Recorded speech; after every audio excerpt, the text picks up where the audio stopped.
দুজন বিজ্ঞানী একসাথে মিলে প্যারানর্মাল ঘটনার ইনভেস্টিগেশন করতে করতে ভণ্ড ব্যক্তিদের এক্সপোজ করতে থাকে, কিন্তু হঠাৎ একদিন তাদের সামনে আসে এমন এক ব্যক্তি যার বিরুদ্ধে তারা কিছুই করতে পারে না। তাহলে সেই ব্যক্তির মধ্যে আসলে কি কোনো অলৌকিক ক্ষমতা রয়েছে, আর শেষ পর্যন্ত তারা কিভাবে তার মোকাবেলা করে? এই সব প্রশ্নের উত্তর পেতে হলে দেখতে হবে পুরো ভিডিও। বলছিলাম 2012 সালে রিলিজ হওয়া masterpiece mystery movie red lights এর কথা। এই মুভিতে আছে আমার দুজন খুব ফেভারিট পারসন, এক কিলিয়ান মার্ফি, দুই এলিজাবেথ অলসেন। তো বুঝতেই পারছো মুভিটা কেমন হতে চলেছে, তাই আর কথা না বাড়িয়ে চলো শুরু করি আজকের মুভি এক্সপ্লেনেশন। মুভি শুরুতে আমরা আমেরিকার রাস্তায় একটা চলমান গাড়ির দৃশ্য দেখতে পাই। প্রফেসর মার্গারেট ম্যাথিসন এবং তার অ্যাসিস্ট্যান্ট টম বাকলে গাড়িতে করে কোথাও যাচ্ছিল। মূলত তারা দুজনে একটা বাড়িতে ঘটে যাওয়া কিছু প্যারানর্মাল অ্যাক্টিভিটিস অর্থাৎ ভৌতিক ঘটনা দেখতে যাচ্ছে। তাদের কাজ হলো যে এই ধরনের ঘটনাগুলোর পিছনে বৈজ্ঞানিক ব্যাখ্যা দাঁড় করানো এবং তথাকথিত সাইকিকদের ভণ্ডামি এক্সপোজ করা। গত কয়েকদিন ধরে এই বাড়িতে নানা ধরনের অদ্ভুত ঘটনা ঘটে আসছে।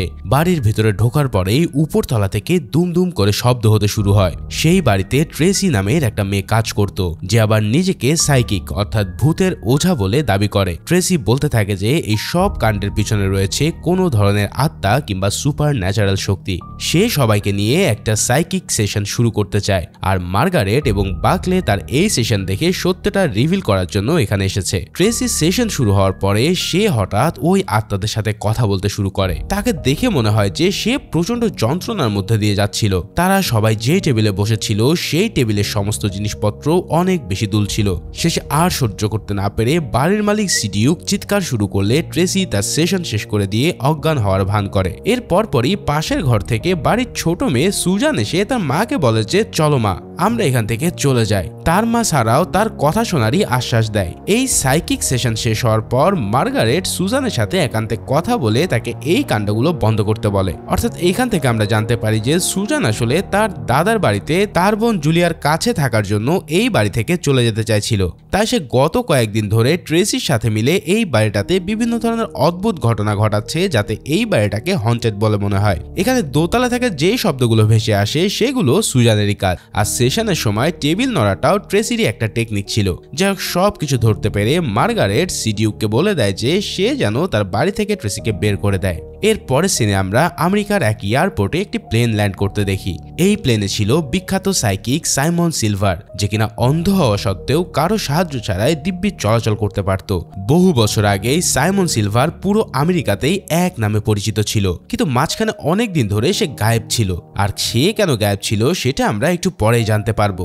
এদিকে মার্গারেটকে আমরা তার ইউনিভার্সিটির ক্লাসরুমে সাইকোলজির ক্লাস নিতে দেখি, যেখানে সে নিজের স্টুডেন্টদের বোঝাচ্ছিল যে সমস্ত ভৌতিক ঘটনার পিছনে কোনো না কোনো বৈজ্ঞানিক ব্যাখ্যা থাকে। যেমন সাইকিক সেশনের সময় যেভাবে টেবিল নড়াচড়া করতে কিংবা শূন্য উঠতে দেখা যায়, সেগুলো আসলে ভণ্ড সাইকিকদেরই একটা ট্রিক্স। টেবিলের এক পাশে খুব কৌশলের সাথে চাপ দিয়ে সেগুলোকে নাড়ানো কিংবা উপরে ওঠানো যায়।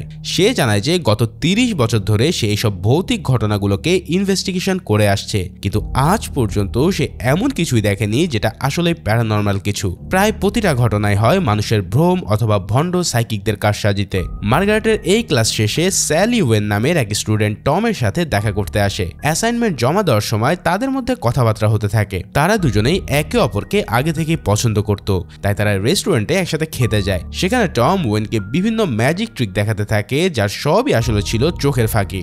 যাই হোক, কথাবার্তার ফাঁকে ওয়েন হঠাৎ টমকে জিজ্ঞেস করে যে একজন পদার্থবিদ হওয়া সত্ত্বেও টম কেন মার্গারেটের সাথে সব ভৌতিক ঘটনার পিছনে পড়ে আছে, আর এইসব করেই সে বা কি পাচ্ছে।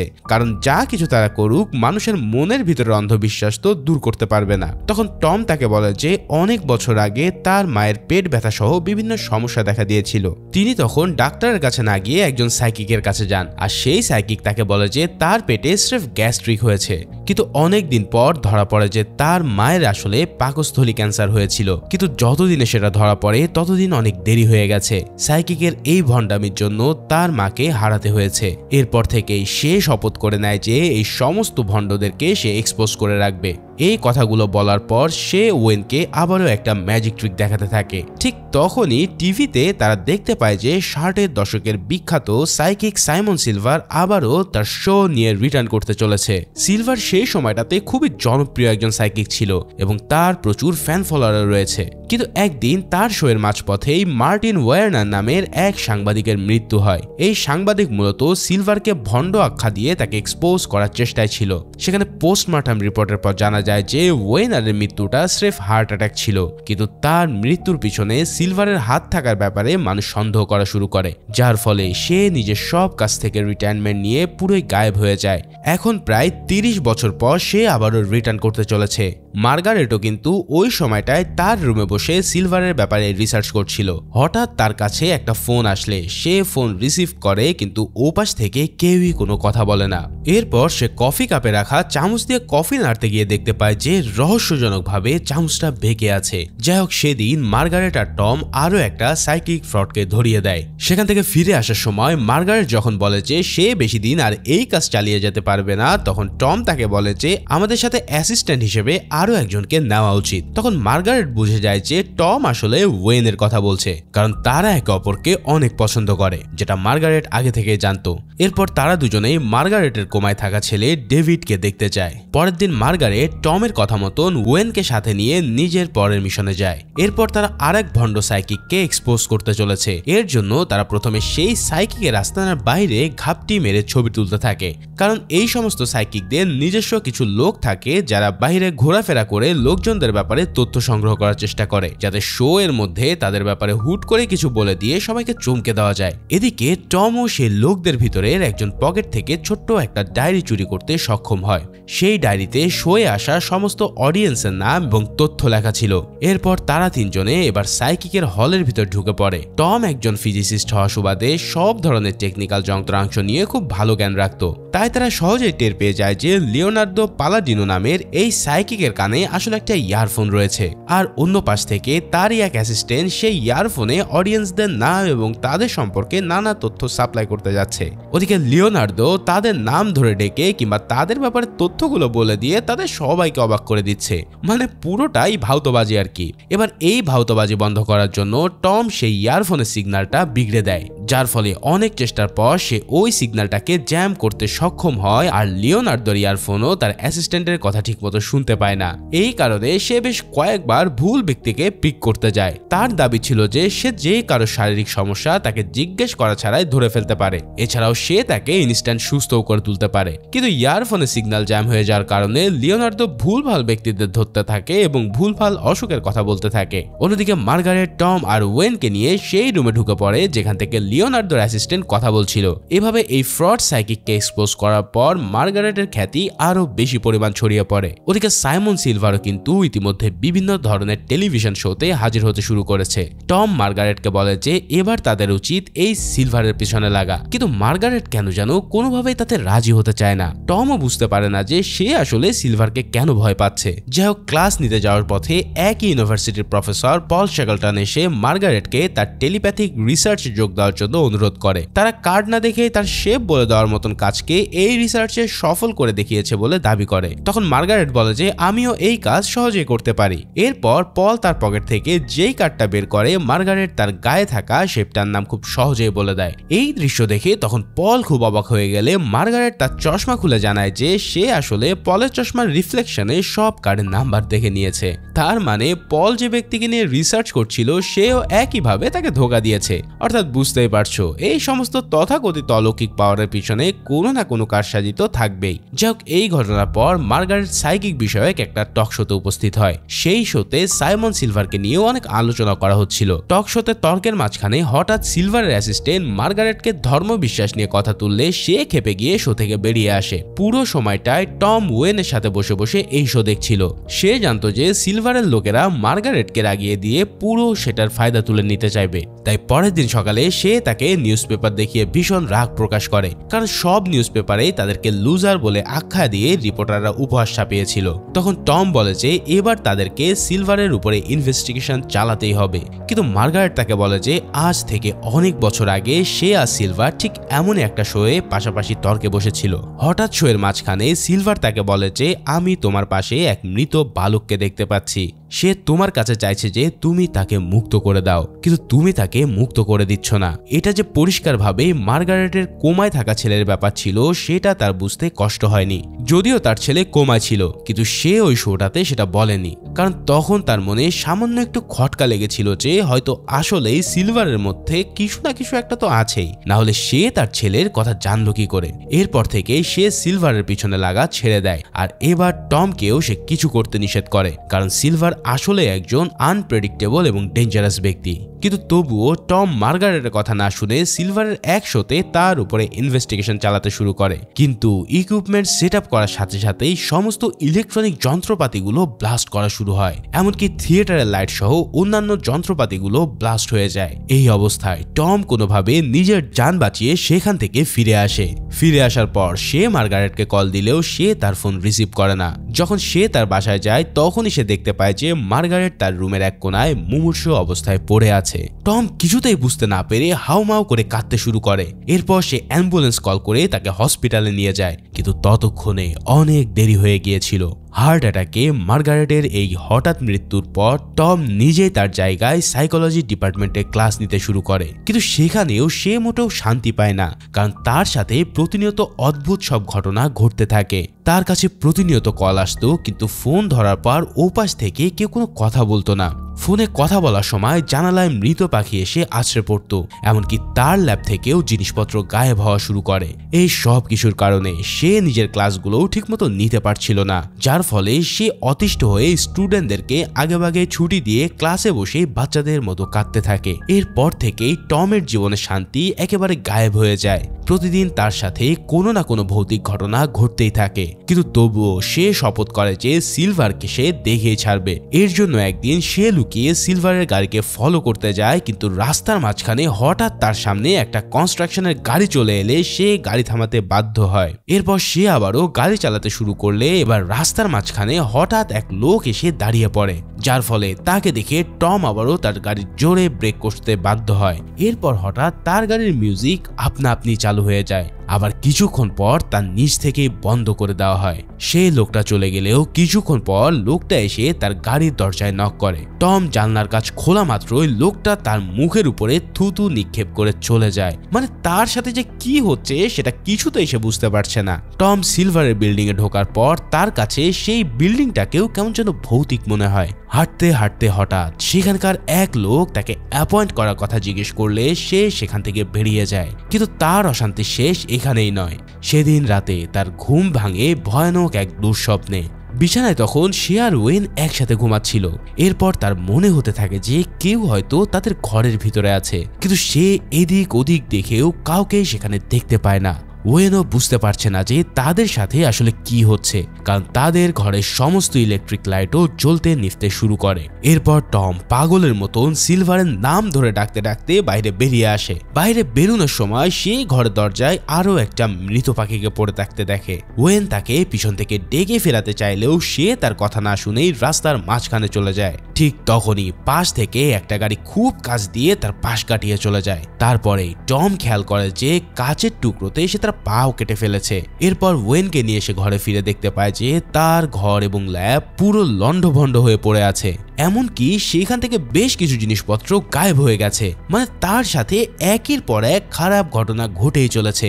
এরপর ঘরে ফেরার পরে হঠাৎ সেখানকার মনিটর চালু হয়ে যায় এবং তাতে একটা নিউজ চলতে থাকে। নিউজে বলা হয় যে সাইমন সিলভার এসপিআরসি অর্থাৎ সায়েন্টিফিক প্যারানর্মাল রিসার্চ সেন্টারে নিজের টেলিকাইনেটিক পাওয়ার টেস্ট করতে রাজি হয়েছে, অর্থাৎ সে যে কোনো কিছু না ছুঁয়ে সেগুলোকে নড়াতে সক্ষম তার পরীক্ষা সে দিতে চলেছে। এই খবর পাওয়া মাত্র টম ছুটে যায় সেই রিসার্চ সেন্টারের হেড পল শেলটনের কাছে। এই পলই কিন্তু বেশ কয়েকবার মার্গারেটকে তার রিসার্চ সেন্টারে যোগ দেওয়ার জন্য রাজি করতে চেয়েছিল। টম তাকে যেয়ে বলে যে কোনো মূল্যেই যেই কমিটির মাধ্যমে সিলভারের টেস্ট নেওয়া হবে সেই কমিটিতে যেন তাকে নেওয়া হয়। পল প্রথমে রাজি না হতে চাইলেও পরের টিমের জোর জবস্তির কারণে সে রাজি হয়। নির্দিষ্ট দিনে টেস্ট শুরু হওয়ার আগে পল টমকে বলে দেয় যে তাকে কেবল একজন অবজারভার হিসেবেই কমিটিতে রাখা হয়েছে, যার ফলে সে কেবল সিলভারের উপরে নেওয়া টেস্টগুলোই দেখতে পাবে, কিন্তু কোনো কিছুই সে টাচ করতে পারবে না। এছাড়াও রেজাল্টের রিপোর্টেও তার কোনো ভূমিকা থাকবে না। এই সব কথা শোনার পরেও টম তাতেই রাজি হয়ে যায়। টেস্ট শুরু হওয়ার আগে পল ল্যাবে উপস্থিত থাকা সমস্ত প্রফেসরদের সাথে সিলভারের পরিচয় করিয়ে দেয়। সে হঠাৎ জিজ্ঞেস করে যে এখানে তো আরো একজন গেস্ট আছে, তার পরিচয় কি? এই কথা শুনে সবাই বেশ অবাক হয়ে পড়ে। অন্ধ সিলভার কিভাবে টমের উপস্থিতি টের পেল? যাই হোক, পল তাকে টমের সাথে পরিচয় করিয়ে দেওয়ার পর সে এসে টমের গালে হাত বোলাতে বোলাতে বলে যে মার্গারেটের মৃত্যুর জন্য সে খুবই দুঃখিত। পরিচয় পর্ব শেষে এবার সিলভারে টেলিকাইনেটিক পাওয়ারের পরীক্ষা শুরু হয়। এরপর ক্রমান্বয়ে তার উপরে বেশ কয়েকটা টেস্ট চালানো হয়। প্রথম পরীক্ষায় তাকে 3টে ক্যামেরায় নিজের সাইকিক চিন্তাভাবনা ক্যাপচার করতে হয়। মূলত সাইকিকরা দাবি করে যে তারা ক্যামেরায় স্পর্শ না করে নিজের মনের চিন্তাগুলো ক্যামেরায় ছবি আকারে সেই ক্যামেরাতে ক্যাপচার করতে পারে। সিলভার ডিজিটাল এবং অ্যানালগ ক্যামেরাতে কিছু ক্যাপচার করতে না পারলেও পোলারয়েড ক্যামেরাতে আবছা আবছা কিছু ছবি তুলতে সক্ষম হয়। সেগুলোকেই সে নিজের মনের চিন্তা শক্তির প্রতিচ্ছবি বলে চালিয়ে দেয়। অথচ ওই ঝাপসা ছবিগুলোতে কিছুই দেখা যাচ্ছিল না। কিন্তু সবাই আবার এটাও বুঝতে পারছিল না যে সিলভার ক্যামেরা স্পর্শ না করেই ছবি তুলল বাকি করে। এছাড়াও দ্বিতীয় পরীক্ষায় টেস্ট করে দেখা যায় যে সিলভার আসলে কোনো কিছু স্পর্শ না করেই বাঁকাতে পারে কিনা। এখানে দেখা যায় যে সিলভার আসলে কোনো জিনিসকে স্পর্শ না করে বাঁকাতে পারে না, কিন্তু সে সামান্য স্পর্শে যে কোনো কিছুকেই বাঁকাতে পারে। অর্থাৎ এই পরীক্ষার মাধ্যমে তার মেটাল ব্লেন্ডিং এর ক্ষমতাকে পুরোপুরি প্রমাণিত করা যায়নি। আর এক পরীক্ষাতে তাকে ট্যাপ থেকে পড়তে থাকা পানির কাছে হাত নিয়ে যেতে বলা হয়। দেখা যায় যে তার হাত কাছে নেওয়ার পর পানির ফোঁটাগুলো অল্প একটু বেঁকে যায়। এভাবে বেশ কয়েকটা পরীক্ষায় সিলভারের সাইকিক পাওয়ার খুব একটা স্ট্রংলি পাওয়া না গেলেও সবাই ধরে নেয় যে তার মধ্যে কিছু ক্ষমতা তো অন্তত আছেই, কারণ আগের সব ব্যক্তিরা এই সামান্যতম রেজাল্টও শো করতে পারেনি। কিন্তু টম তবুও বিশ্বাস করে যে সিলভারের কোনো না কোনো ট্রিক অবশ্যই খাটিয়েছে, যার ফলে সে যে কোনোভাবে মানুষের চোখে ধুলো দিতে সক্ষম হয়েছে। কিন্তু টম কিছুতেই হাল ছেড়ে দেবে না। ইতিমধ্যে সে তার সাথে কাজ করার জন্য বেন নামের একজন অ্যাসিস্ট্যান্ট রেখেছিল। সে বেনকে গত 6 দিন সমস্ত টেস্টগুলোর ফুটেজ বিশ্লেষণ করতে বলে। সিলভার সাইকিক পাওয়ার টেস্ট করার সময় তাকে আরও একটা পরীক্ষা দেওয়া হয়েছিল, যেখানে তার জন্য 10টা বাটন রাখা ছিল। অপর পাশ থেকে আরেকজন লোকের কাছে ঠিক একই রকমের 10টা নাম্বার লেখা বাটন রাখা থাকতো। যখনই লোকটা তার সামনের একটা বাটন টাচ করত তখনই সেই বাটনের লাইট জ্বলে উঠে নাম্বারটা দেখা যেত। আর সিলভারকেও নিজের সামনে থাকা একই বাটন টাচ করতে হতো, যেটা কোনো সাধারণ অন্ধ মানুষের পক্ষে অসম্ভব। কিন্তু সিলভার খুবই অ্যাকুরেসির সাথে এই টেস্ট পাস করে গিয়েছিল। এখান থেকেই টমের মনে সন্দেহ আরো বেশি পাকাপোক্ত হয়। নিশ্চয়ই এই পরীক্ষাগুলোর ভিতরে কোনো না কোনো ঘাপলা তো রয়েছেই। হয়তো এখান থেকেই কোনো না কোনো ক্লু অবশ্যই পাওয়া যাবে। আর এই কাজটা তাদেরকে খুব তাড়াতাড়ি করতে হবে, কারণ সিলভার হুট করেই এই শহরে তার লাস্ট শো এর ডেট অ্যানাউন্স করে দিয়েছে। আর তার সেই লাস্ট শোতেই এসপিআরসি ও তার উপরে করা পরীক্ষাগুলোর রেজাল্ট অ্যানাউন্স করা হবে, যার ফলে টমের মনে হতে থাকে যে এই সব কিছুই সাজানো যাতে সিলভারের শোর টিকিট প্রাইস বেড়ে লাখ টাকায় পৌঁছে যায়। তাই টম এবার নিজে আবারও সিলভারের আস্তানায় ঢোকার চেষ্টা করে। এর জন্য সে চুপিসারে ওই বাড়িতে ঢুকে পড়ার পর সিলভারের ঘরের বাইরের একটা বেঞ্চিতে বসে পড়ে। তখন বেঞ্চিতে আগে থেকে বসে থাকা এক লোক হঠাৎ তার মুখ থেকে অদ্ভুত শব্দ বের করা শুরু করে। টম দ্রুত অন্য রুমের দরজা খুলে সেই রুমে ঢুকে পড়লে সেখানে সিলভারকে আসতে দেখা যায়। সে শীতল ভঙ্গিতে বলে ওঠে যে যদি আমি না চাইতাম তাহলে তুমি কোনোদিনও এখানে আসতে পারতে না। এরপর সে টমকে সায়েন্সের বাইরে থাকা প্যারানর্মাল দুনিয়া সম্পর্কে জ্ঞান দিতে থাকে। তবে টম তার কথাগুলোর কোনো জবাবই দিতে পারে না। শেষে সিলভার তাকে বলে যে আমাদের মধ্যে আবারও দেখা হবে, আর এই কথা বলে সে সেখান থেকে চলে যায়। এরপরেই শুরু হয় সাইমন সিলভারের ফাইনাল শো। সেখানে সে হাজির হয়ে অডিয়েন্সের মাঝে ঝাঁঝালো এক স্পিচ দেয়। হঠাৎ সে সবাইকে অবাক করে দিয়ে লিটারেলি শূন্যে ভাসতে শুরু করে। এই কাণ্ড দেখে উপস্থিত সব মানুষই যেন নিজের চোখে বিশ্বাস করতে পারছিল না। আর অডিয়েন্সের সিটে থাকা টমও নিজেও সিলভারের এই অলৌকিক কাণ্ড দেখে যাচ্ছিল। কিন্তু সিলভারের এক অ্যাসিস্ট্যান্ট হঠাৎ তাকে দেখে ফেলে। এরপর যখন শো এর বিরতি দেওয়া হয় টম তখন ফ্রেশ হওয়ার জন্য ওয়াশরুমে যায়। কিন্তু কিছুক্ষণ পর তার পিছে এসে দাঁড়ায় সিলভারেরই এক লোক। টম কিছু বুঝে ওঠার আগে লোকটা তাকে শ্বাসরোধ করে হত্যা করার চেষ্টা করতে থাকে। টম প্রচন্ড ধস্তাধস্তি করতে করতে বেসিনের সাথে লোকটার মাথা ঠুকে দিতে সক্ষম হয়। তারপর তারা দুজনেই বেশ কিছুক্ষণ ধরে ওয়াশরুমের ফ্লোরে পড়ে থাকে। কিন্তু কিছুক্ষণ পর ওই লোকটা ফ্লোর থেকে উঠে টমকে ভীষণভাবে মারতে শুরু করে। প্রথমে সে তাকে মারতে মারতে বেশ কিছুক্ষণ ধরে তার মাথা টয়লেটে ডুবিয়ে রাখে। এরপর সে টমের মুখে ঘুষি মারতে মারতে তাকে ভীষণভাবে রক্তাক্ত করে ফেলে দেয়। অন্যদিকে টমের অ্যাসিস্ট্যান্ট বেনের কাছে সরাসরি কল করে বসে পল শেলটন, কারণ আজকে সিলভারকে আসল সাইকিক ঘোষণা দিয়ে অ্যানাউন্সমেন্ট পাবলিশ করার কথা। কিন্তু যদি সে এই অ্যানাউন্সমেন্ট করে দেয় তাহলে সমগ্র দুনিয়ায় ভীষণ হুলস্থুল পড়ে যাবে। যে জিনিসকে মানুষ এখনো পর্যন্ত বৈজ্ঞানিকভাবে অসম্ভব মানত, আজ বিজ্ঞানী তাকে স্বীকৃতি দিতে যাচ্ছে। এর জন্য সে বেনকে কল করে কনফার্ম হতে চায় যে পরীক্ষাগুলোতেই আসলে কোনো গলদ ছিল কিনা। কিন্তু বেন তাকে জানায় যে সে এখনো পর্যন্ত কোনো সমস্যাই খুঁজে পায়নি। পলের সাথে বেনের কথা শেষ হওয়া মাত্রই সেখানে ওয়েন এসে হাজির হয়। সে বেনের কাছ থেকে জানতে পারে যে টম নিজেই সরাসরি সিলভারের থিয়েটারে গেছে। এবার বেন তাকে ভিডিও ফুটেজগুলো দেখতে অনুরোধ করলে সেও ভিডিও দেখতে বসে পড়ে। ভিডিও দেখতে দেখতে ওয়েন হঠাৎ দেখতে পায় যে সিলভারের হাতে ঘড়ি পড়া রয়েছে, কিন্তু অন্ধ লোক ঘড়ি দিয়ে করবেটা কি? অন্যদিকে যে লোকটা নাম্বার সিলেক্ট করেছিল তার হাতেও ঠিক একই রকমের ঘড়ি এবং সে দুটো ঘড়ির মধ্যে সময়ের একটা অদ্ভুত প্যাটার্ন লক্ষ্য করা যায়। অর্থাৎ সেই লোকটা আসলে তার ঘড়ির নাম্বার অনুসারে নাম্বার সিলেক্ট করে যাচ্ছিল, আর সিলভারও নিজের হাতে পড়ে থাকা ঘড়ি থেকে টাইম দেখে নাম্বারগুলো বলে দিচ্ছিল, কারণ তারা দুজনেই আগে থেকেই এভাবে কোড পাঠানোর টেকনিক ঠিক করে নিয়েছিল। এখান থেকে প্রমাণ হয় যে সিলভার ফ্রড তো বটেই, বরঞ্চ সে অন্ধও না, অর্থাৎ ঠিকই সে চোখে দেখতে পায়। তার মানে এতদিন ধরে সিলভার যা দেখিয়ে আসছে তার পিছনেও আছে এক বিশাল বড় ভাওতামি। পোলারয়েড ক্যামেরা দিয়ে ছবি তোলা কিংবা পানির ফোয়ারাকে বাঁকানোর মধ্যেও হয়তো এমন কোনো ট্রিক্স রয়েছে। হয়তো দেখা গেল অ্যানালগ সিগন্যাল পাঠিয়ে চতুরতার সাথে সে ক্যামেরায় একটা ঝাপসা ছবি তুলেছিল, আর পানির ফোয়ারা বাঁকানোর জন্য সিলভার হয়তো ইলেকট্রোম্যাগনেটিক ইউজ করেছে। অন্যদিকে টম রক্তাক্ত অবস্থাতেই হাঁটতে হাঁটতে সরাসরি সিলভারের মঞ্চে উপস্থিত হয়। এরপর সে জিজ্ঞেস করে যে তার সাথে সিলভার এসব করার কোনো প্রয়োজন ছিল কিনা। তখন সিলভার বলতে থাকে যে টম এইসব কিছুই স্রেফ তার নাম খারাপ করার জন্য করে যাচ্ছে। সে তাকে তার দিকে আর এক পাও আগাতে নিষেধ করে দেয়, কিন্তু টম হঠাৎ বলতে থাকে যে আমি এই সব কিছুর আজ শেষ দেখে ছাড়বো। তুমি কি ভাবো এই ভণ্ডামের দুনিয়ায় আসল কিছু নেই? এই কথা বলার সাথে সাথে হঠাৎ পুরো বিল্ডিংটায় থরথর করে কেঁপে ওঠে, আর আশেপাশে সব ইলেকট্রিক লাইটও একের পর এক ব্লাস্ট হতে থাকে। কিন্তু সিলভারকে দেখে মনে হয় যে সে নিজেও কিছু বুঝতে পারছে না, কেননা এই সব কিছু তো সে আসলেই করেনি, আর করবে বা কি করে? তার তো কোনো পাওয়ার নেই। তাহলে এই ভূমিকম্প এবং লাইটের ঝলকানি হচ্ছে কার কারণে? এবার টম যা বলতে থাকে যে আমার অনেক আগেই এই সব কিছু মার্গারেটকে বলা দরকার ছিল। আমার পুরো জীবনে আমি নিজের মতো একজনকে খোঁজার চেষ্টা করে গেছি। আমি ভাবতাম যে হয়তো নিজেকে সবার থেকে লুকানোর মাধ্যমে সবকিছু ঠিক থাকবে, কিন্তু সেটা আর সম্ভব না। তার মানে কি তোমরা বুঝতেই পারছো?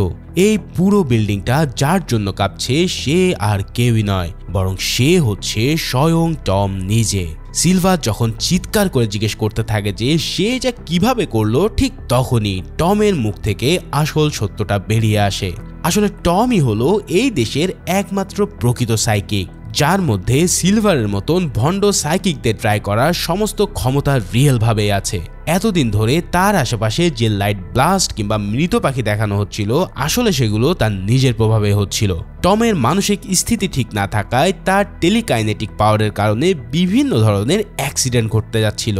ভাইরে ভাই, এই ধরনের মহা টুইস্ট যে এই পর্যায়ে এসে পাবো তা আমি কল্পনাতেও আনিনি। আসলে টম মার্গারেটের সাথে কাজ করত নিজের মতন আসল কাউকে খুঁজে বের করে রহস্যভেদ করার জন্য। নিজের পাওয়ার সম্পর্কে সে আজ পর্যন্ত কাউকে বলেনি, এমনকি মার্গারেটকেও না। আর এর জন্য সে এখন আফসোস করতে থাকে।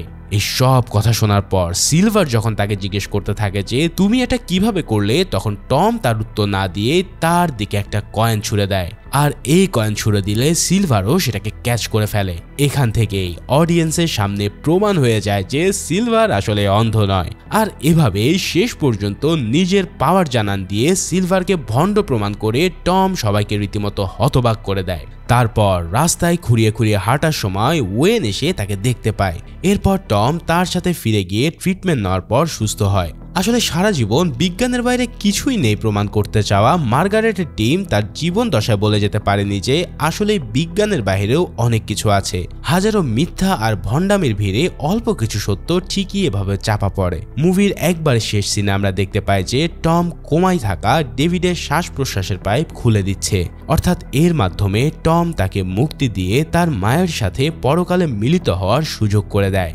আর ঠিক এভাবেই অসাধারণ এক শকিং এন্ডিং এর মধ্যে দিয়ে এই মুভিটাও এখানেই শেষ হয়। ভিডিওটা ভালো লেগে থাকলে অবশ্যই একটা লাইক, কমেন্ট ও সাবস্ক্রাইব করতে ভুলো না। দেখা হচ্ছে পরের কোনো থ্রিলার মুভিতে। সেই পর্যন্ত সবাই ভালো ও সুস্থ